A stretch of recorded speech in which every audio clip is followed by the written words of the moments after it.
پاکستان بنتے ہی جنگ چھڑ گئی۔ قیام پاکستان کے ساتھ جنگ چھڑ گئی۔ دنیا میں ایسے ممالک کی تعداد بہت کم ہے جو اپنے قیام کے فوری بعد ہی بیرونی حملوں کا شکار ہو گئے۔ پاکستان بھی ان ممالک میں سے ایک ہے۔ قیام پاکستان کے 2 ماہ ہی گزرے تھے کہ بھارت نے کشمیر پر حملہ کر کے پاکستان کو ایک انچاہی جنگ میں ڈال دیا۔ قصہ کچھ یوں ہے کہ کشمیر بھی ان 560 سے زائد ہندوستانی ریاستوں کا حصہ تھا جنہیں آزادی کے بعد پاکستان یا بھارت میں سے کسی ایک ملک میں شامل ہونا تھا۔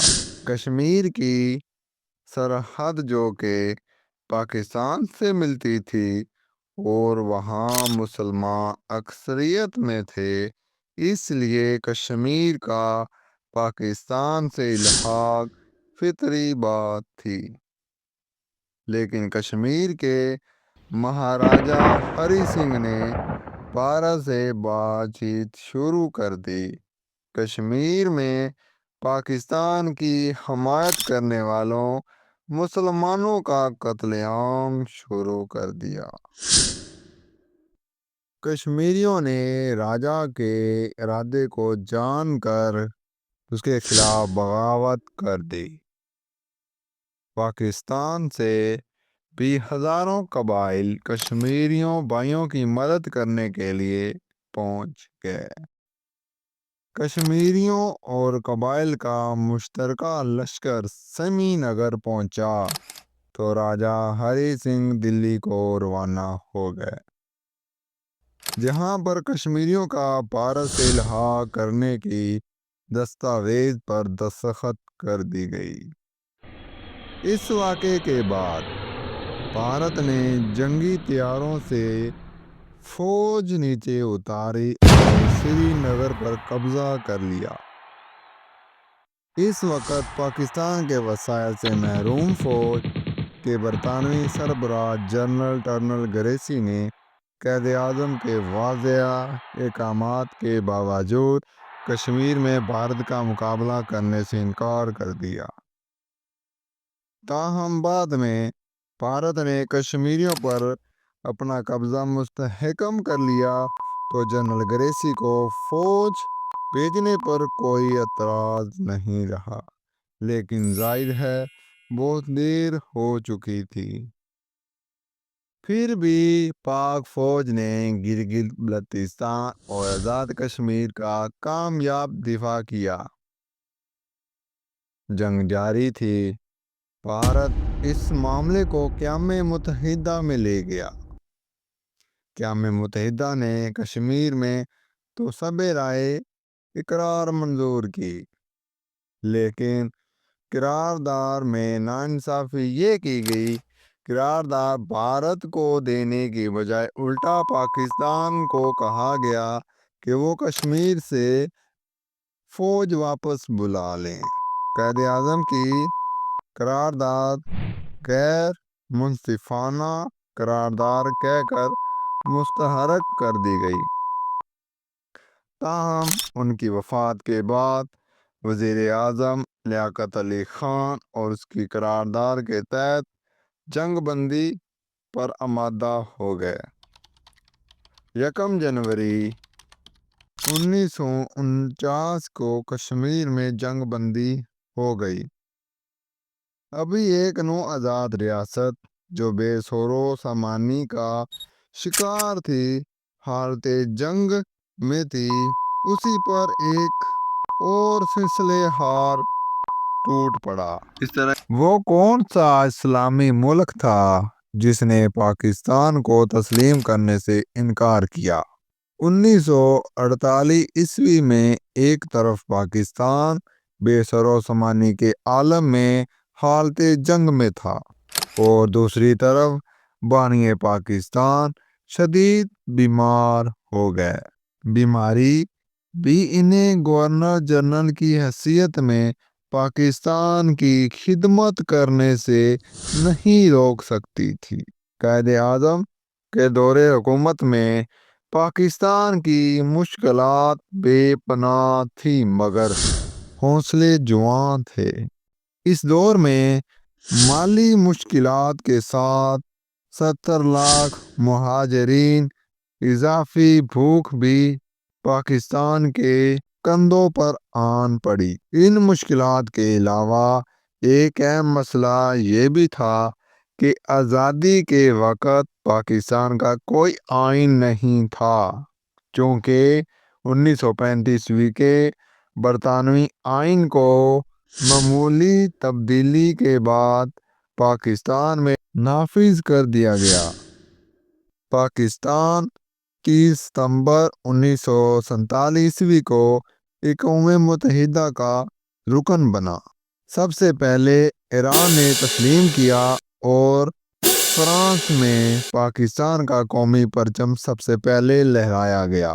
صرف ایک بات جسے شاید بہت کم لوگ ہی جانتے ہیں وہ یہ ہے، جب پاکستان قوم متحدہ کا رکن بنا، دنیا میں ایک ملک تھا جس نے پاکستان کو تسلیم کرنے سے انکار کر دیا۔ وہ ملک تھا جناب اسلامی ملک افغانستان۔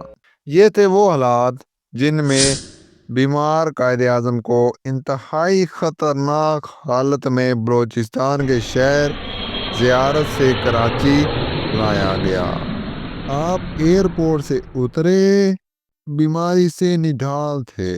ان ایسی حالت میں لے جانے کے لیے ایک کھٹارا ایمبولینس بھیج دی گئی۔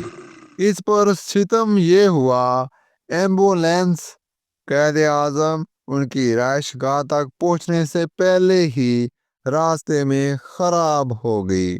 جب دوسری ایمبولینس منگوائی گئی تو اسی دوران 1 گھنٹے کا وقت لگ گیا، جس میں محترم فاطمہ جناح بیمار بانی پاکستان کو پنکھا چلتی رہیں۔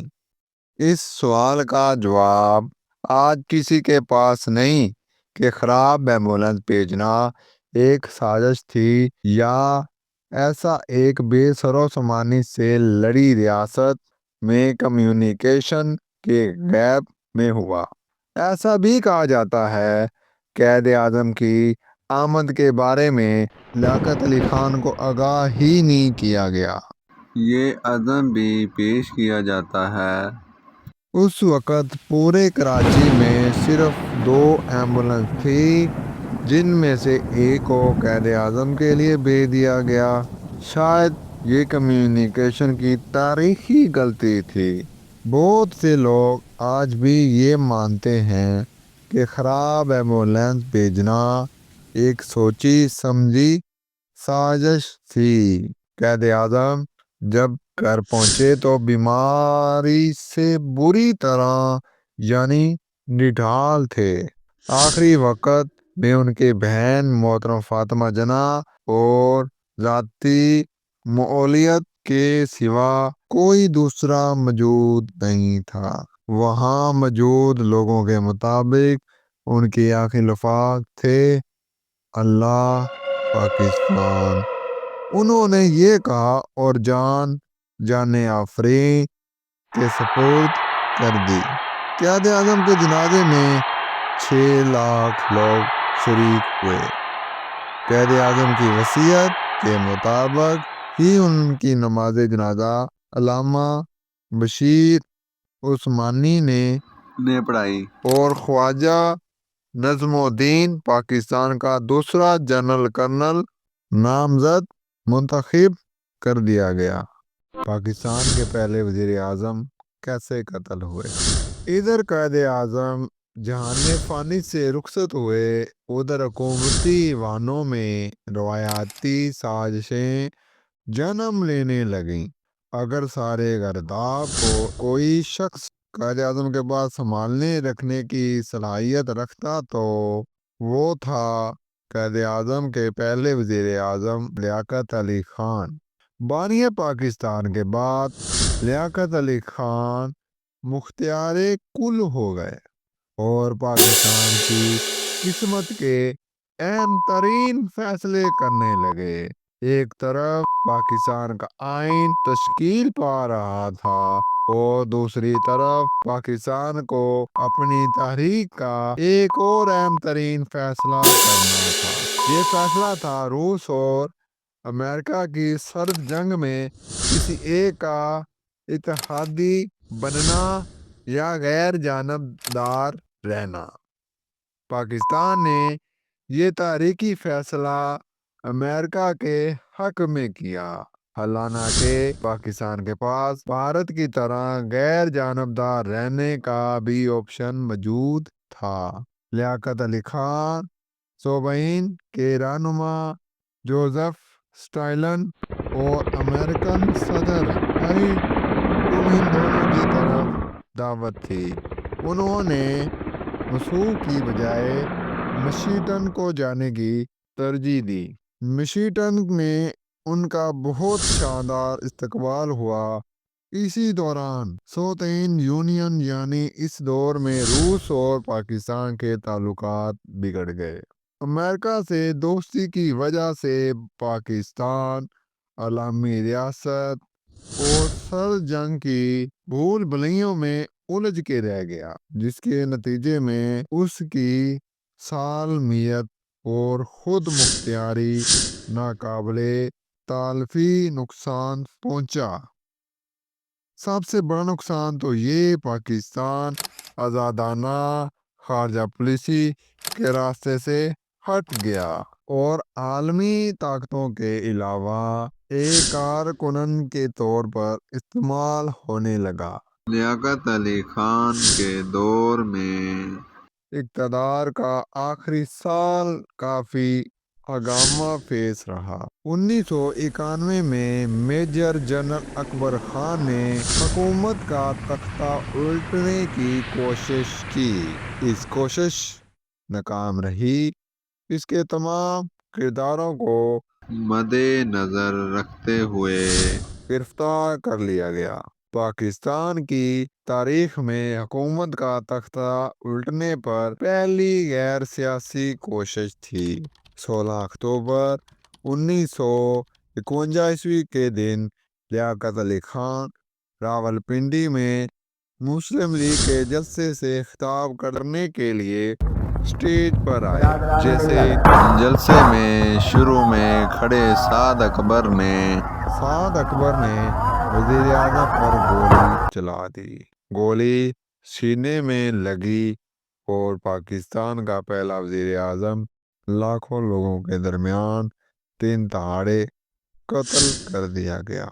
کہا جاتا ہے لیاقت علی خان کے آخری الفاظ تھے، اللہ پاکستان کی حفاظت کرے۔ اس پر ظلم یہ ہوا کہ اس قتل کی تشخیص کے لیے جو پہلا ثبوت میدان میں موجود تھا، یعنی گولی چلانے والا سعد اکبر، اسی کو موقع پر ہی پولیس نے ہلاک کر دیا۔ اس قتل کی تشخیص انتہائی غیر سنجیدگی سے کی گئی۔ اس کا ایک ثبوت یہ ہے، جب لاہور ہائی کورٹ نے قتل کیس کی فائل پیش کرنے کا حکم دیا تو ایڈیشنل ایڈوکیٹ جنرل نے حیرت انگیز جواب دیا۔ اس نے کہا، مائی لارڈ، لیاقت علی خان قتل کیس کی فائل گم ہو گئی ہے۔ اس قتل کی پوری تفتیش کبھی نہ ہو سکی، لیکن اخباروں میں یہ خبریں چلتی رہیں کہ لیاقت علی خان کے قتل کے پیچھے امریکہ اور افغانستان کا ہاتھ ہے۔ سیاسی لوگ یہ کہتے ہیں، اگر پاکستان کے پہلے سے ہی سیاسی قتل کی تشخیص درست انداز میں کر لی جاتی تو قانون کے مطابق رائے دی جاتی تو پاکستان کی تاریخ مختلف ہوتی۔ لیاقت علی خان کا دنیا سے اٹھنا ہی تھا کہ پاکستان کے وزیر اعظم کی کرسی ایک مذاق بن کے رہ گئی، جس پر کٹ پتلیاں لائی جاتی، گرائی جاتی اس پر ستم زلفی یہ تھی کہ ان کٹ پتلیوں کو چلانے والا ایک معذور اور مفلوج شخص تھا جو بدقسمتی سے پاکستان کا مختار کل بنا دیا گیا۔ ایک معذور شخص جو پاکستان کے آن شان سے واقف ہی نہیں تھا، وہ مالک کیسے بن گیا؟ کیسے ہوا کہ لیاقت علی خان کی وفات کے بعد ایک فالج زد شخص پاکستان کی آن اور شان کا مالک بن گیا؟ قصہ یہ ہے کہ لیاقت علی خان کی شہادت کے بعد مسلم لیگ نے ایک ایسا فیصلہ کیا جس کے نتائج خطرناک ثابت ہوئے۔ لیاقت علی خان کی جگہ ایک مستحرک شخص کی ضرورت تھی جو پاکستان کا آئین بھی تشکیل دے اور ملک کے معاملات بھی سنبھالے۔ اس لیے گورنر جنرل خواجہ نظم الدین کو وزیر اعظم کا عہدہ سونپ دیا گیا۔ گورنر جنرل کے پاس برطانیہ کے دیے گئے کافی اختیارات تھے، لیکن رسمی طور پر انہیں استعمال نہیں کرتا تھا۔ وزیر خزانہ ملک غلام محمد کو بے زر سمجھتے ہوئے گورنر جنرل بنا دیا گیا۔ فالج کے مریض ملک غلام محمد بیل روک رہے تھے۔ قیام پاکستان کی جدوجہد سے ان کا کوئی دور دور تک واسطہ ہی نہیں تھا، اس لیے وہ عوامی امنگوں کو سمجھنے سے سراسر قاصر تھے۔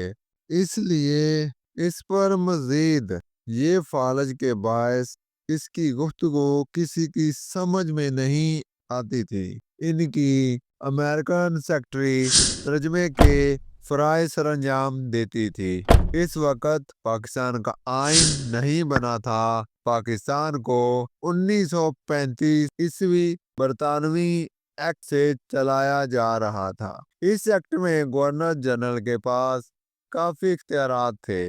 Governor general Malik Ghulam Muhammad the father of nation بننے کے بجائے اس ایکٹ سے فائدہ اٹھایا اور اپنے اختیارات کا کھل کر جائز اور ناجائز کا استعمال کیا۔ ان کے دور میں پاکستان میں دو بڑے واقعات ہوئے۔ ایک یہ مشرقی پاکستان میں بنگالی زبان کی حمایت کرنے والوں پر گولیاں برسائی گئیں۔ نمبر دو، حمدوں کے خلاف لاہور میں چلنے والی تحریک کو کچلنے کے لیے مارشل لا نافذ کر دیا گیا۔ یہ لاہور کی سطح تک نافذ ہونے والا مارشل لا پاکستان کا پہلا مارشل لا تھا۔ اسی برس پر نہیں کہ غلام محمد نے اختیارات کا ناجائز فائدہ اٹھاتے ہوئے وزیر اعظم خواجہ نظم الدین کو برطرف کر دیا۔ خواجہ نظم الدین نے ملکہ برطانیہ سے اس فیصلے کو غلط قرار دینے کی اپیل کی، لیکن بدقسمتی دیکھیے کہ برطانیہ جو خود کو قدیم ترین جمہوریت کہتا ہے، اس نے جمہوری درخواست ماننے سے انکار کر دیا۔ ملک غلام محمد نے خواجہ نظم الدین کی جگہ امریکہ میں پاکستانی سفیر محمد علی بوگرا کو وزیر اعظم بنا دیا۔ اگلے برس یعنی 1954 میں غلام محمد نے دستور سازی کی اسمبلی کو بھی برطرف کر دیا۔ اللہ کے اس وقت پاکستان کے پہلے آئین مسودت تقریباً تیار ہو چکا تھا۔ کہا جاتا ہے اسمبلی توڑنے کی ایک وجہ یہ بھی تھی کہ نئے آئین میں گورنر جنرل کے اختیارات کافی کم کرنے کی تجویز تھی۔ یہ بھی کہا جاتا ہے اس فیصلے میں انہوں نے army chief general Ayub Khan کی بھرپور حمایت حاصل کی۔ ستم بلا ستم، یہ غلام محمد کے دور میں حاضر service army chief general Ayub Khan کو وزیر دفاع بھی مقرر کر دیا گیا، اور یوں اقتدار کے وانیوں میں فوجی بوٹ کی گونج سنائی دینے لگی۔ پاکستان کی کہانی جاری ہے۔ بظاہر مضبوط دکھائی دینے والے گورنر جنرل غلام محمد کو کیسے اقتدار سے بے دخل کیا گیا۔ وہ کون تھا جو جمہوریت کی بحالی کے لیے سب سے پہلے آمروں کے سامنے سینہ سپیر ہو گیا؟ دیکھنے کے لیے ہمارا channel history of world subscribe کیجیے۔ 1954 میں پاکستان کی جمہوریت کی گاڑی پٹری پر چڑھی ہی نہیں تھی، گورنر جنرل غلام محمد نے اسمبلی کو مسترد کر دیا گیا، جو ایک آزاد وطن کا آئین تشکیل دے رہی تھی۔ گورنر جنرل نے ہندوستان کے دور غلامی کے ایکٹ 1935 میں دیے گئے اختیارات کا استعمال کیا۔ اسی وقت پاکستان کو جمہوریت کی پٹری پر ڈالنے کے لیے عملی کوشش اس سے برطرف اسمبلی کے اسپیکر مولوی تمیز الدین نے کی۔ انہوں نے اسمبلی توڑنے کے فیصلے کے خلاف سندھ ہائی کورٹ کا دروازہ کھٹکھٹایا اور درخواست کی کہ گورنر جنرل کے فیصلے کو مسترد کر دیا گیا کہ پاکستان ایک آزاد اور خود مختار ملک ہے، اس کی غلامی کے ایکٹ پر نہیں چلایا جا سکتا۔ سندھ ہائی کورٹ نے اسمبلی بحال کر دی۔ عارضی طور پر جمہوریت کی جیت ہوئی اور امید پیدا ہوئی کہ پاکستان جمہوری ٹریک پر یہ امید اسی وقت ہمت ہار گئی جب سپریم کورٹ کے چیف جسٹس محمد منیر نے سندھ ہائی کورٹ کا فیصلہ ہی کالعدم قرار دے دیا۔ سپریم کورٹ کے جسٹس اور 7 ججز نے 1935 کے ایکٹ کے تحت گورنر جنرل کے اقدام کو درست قرار دیا۔ وہ فیصلہ جس نے اسلامی جمہوریہ پاکستان کو نظریے اور ضرورت کی اندھیری اور گہری جندل میں پھینک دیا، 4-1 سے دیا گیا۔ جن ججز نے گورنر جنرل کی اسمبلی توڑنے کے عمل کو درست قرار دیا وہ یہ تھے: justice Muhammad Munir, justice Muhammad Sharif, justice S M Akram, justice S A Rahman. وہ ایک جج جس نے ان سب سے اختلاف کیا وہ تھے جسٹس ایلون ایبرٹ کارنلس۔ انہوں نے لکھا کہ پاکستان ایک آزاد اور خود مختار ملک ہے، اس کے اسمبلی کو 1935 کے ایکٹ کے تحت برطرف نہیں کیا جا سکتا۔ اس فیصلے سے ایک نئے نظریے نے جنم لیا جس سے بعد میں آنے والے تمام عالم روح نے فائدہ اٹھایا، لیکن جمہوریت کو ناقابل تلافی نقصان پہنچا۔ یہ سب ہو رہا تھا لیکن اسی دوران گورنر جنرل غلام محمد کی صحت بھی تیزی سے بگڑ رہی تھی۔ خراب صحت کے باوجود اقتدار کی کرسی سے چپکے ہوئے تھے، کسی طور اس کو چھوڑنے کے لیے تیار نہیں تھے۔ 1955 میں سکندر مرزا اور جنرل ایوب خان نے زبردستی علاج کے لیے بیرونی ملک بھیجا اور استعفیٰ دینے پر مجبور کیا۔ سکندر مرزا پاکستان کے نئے گورنر جنرل بن گئے۔ سابق گورنر جنرل غلام محمد، جنہیں علاج کے لیے بیرون ملک بھیجا گیا تھا، تو وہ صحت یاب تو نہ ہو سکے، البتہ 1 سال بعد خالق حقیقی سے جا ملے۔ غلام محمد نے ملک کی تباہی کے جس راستے پر گامزن کیا، نئے گورنر جنرل نے بھی کوئی کمی نہیں آنے دی۔ انہوں نے آئین کی تیاری میں دلچسپی دکھائی اور مشرقی پاکستان کے خراب ہونے حالات کو سدھارنے کی کوشش کی۔